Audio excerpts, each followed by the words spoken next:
Welcome to another episode of Fitness Business Television, made possible this week by FitBusinessInsider.com. Coming up on today's show, I'll share with you a way that you can find out immediately when your competitors are smearing your good name.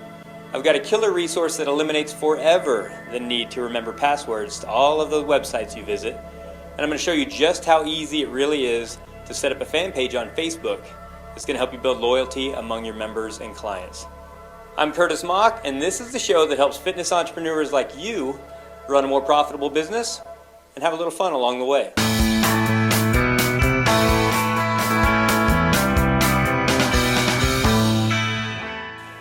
I'm sure a lot of you have gotten my Jim Goldmine newsletter over the past few years, and you've probably noticed that I always close the newsletter the same way: dedicated to your success. Quite frankly, because I'm dedicated to your success. Well, lately I've been told that that tagline is boring and stuffy, and though it fits my mission, it doesn't necessarily fit my personality. So I'm going to change it. Now I have no idea what it's going to be yet, so I decided I was going to have a little bit of fun with this. I'm going to test out a new tagline every week, maybe some that you think of, some that I think of, until something sticks. And of course, just like everything else that I do, I'm probably going to go just a little over the top with it, but it should be entertaining for you guys. Now, if you have any ideas, I would love to hear them. Just leave your comments in the show notes at the bottom. Now, I'm going to be sending this week's book to the person who provides the tagline that fits my personality best. So, obviously, consider the source and come up with something that's more fitting and less stuffy than dedicated to your success, though I still am. Now, try to keep it PG-13 for the kids, though. I'm sure some of you are going to come up with some pretty crazy ones.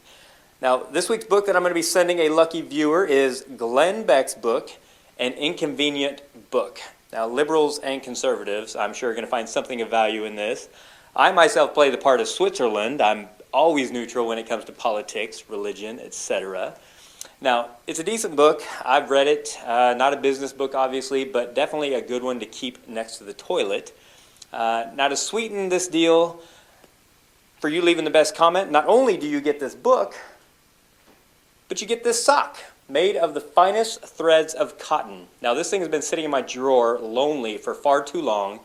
Its mate ran off with a longer, stronger tube sock, and instead of throwing it away, I thought maybe somebody might like it. So, all you have to do is scroll to the bottom, leave me the best tagline, after the show, of course, and this combo of book and sock is yours. So, even if you don't want the sock, even if you don't want the book, make sure you leave a comment, because obviously it's going to give you some Google juice, and it's going to help some other fitness business owners that are in need of your expertise. Now, we'd like to take a moment and thank this week's sponsor. It's FitBusinessInsider.com. It's run by my good friends Pat Rigsby, Nick Berry, Jim LeBady, AJ Roberts, and a bunch of others. They want you to be a part of it. Now, Pat is probably the only person that I know that puts out more information than I do. So you know this blog is going to be loaded with information, and as you can see here, they wanted to increase the value of the site by putting my pretty face on it. So do yourself a favor and head over to the great resource site that they put together for you guys. All fitness business owners are going to be able to benefit from FitBusinessInsider.com. And now it's time for your questions again with Ask Curtis.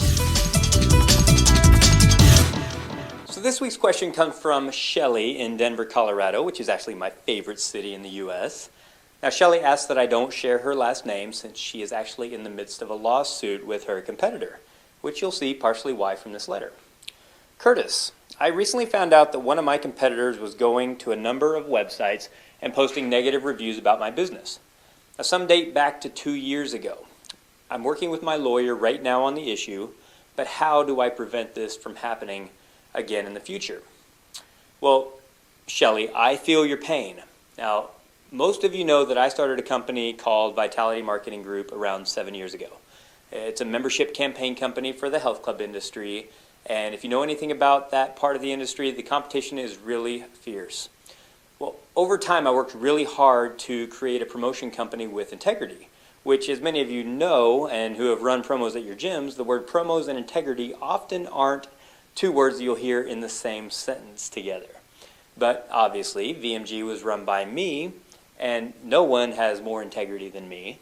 So the competitors that I had were noticing my nearly blemish-free history with health clubs, and they decided they wanted to fight dirty.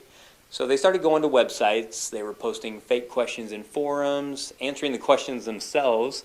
They went off to like rip-off report websites, and they posted a bunch of fake entries, all just to smear my good name to benefit themselves. But check this out. I use a service called Google Alerts.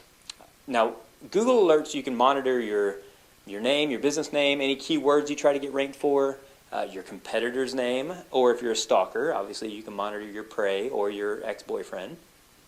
Now, just like everything else that Google puts out, the tool is amazing. You can get an alert the very moment that any of your monitored terms are used on the internet. One day, I'll never forget it. I was on a location with a client in Texas. I opened up my email right there in front of the owner, and there were like 8 or 10 alerts for my name and my company name, and I'm like, what in the hell is going on? They're all sitting right there at the same time, and obviously the worst time ever because I have a client right there, but you know, we're friends, and we started combing through them, and they were all in the exact same day at all these different websites stating that VMG was a ripoff, that I was shady, all kinds of things. Well, because I intercepted it right away, I was able to contact the website owners and got some of those posts removed. The others I wasn't so lucky with right away, but there were 3 of those companies that helped me identify the IP address of the person that was posting all of these, and they were all to the same group. A shady competitor, who I'm not going to mention, but all to make me look bad. So, Shelly, like you, I sent a letter over from my lawyer, a real pleasant letter, letting them know that they were going to be investigated for fraudulent activity on the internet. Now, I don't know about you, but that would leave a pretty sickening feeling in my stomach. I can't imagine the lawsuit and what that feels like, but I never received another Google alert after that. And like I said, that was a couple of years ago. So it's a powerful service. But that's my advice.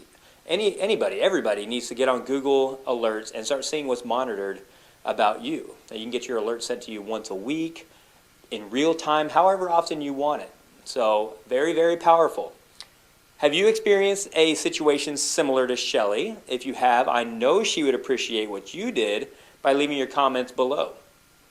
In exchange for asking the question, Shelly wins 3 months of gymsuccess.com membership along with an upgrade to the Inner Circle, which comes with a newsletter and CD mailed to her doorstep. Now, I know you guys have more questions. I have like 3 left in the queue to choose from for this segment of the show. So, chance of you getting your question answered is pretty good and winning all that good stuff. So all you have to do, go to the top, click the Ask Curtis tab at the top of fitbiz.tv. I will take a look at it and see how I might be able to help you on a future episode of the show. And now it's time for this week's Killer Resource. So how many passwords do you have to remember for all those sites that you visit? Now I have a secret file on my computer conveniently named something no one would ever think to open, thinking that it might be passwords.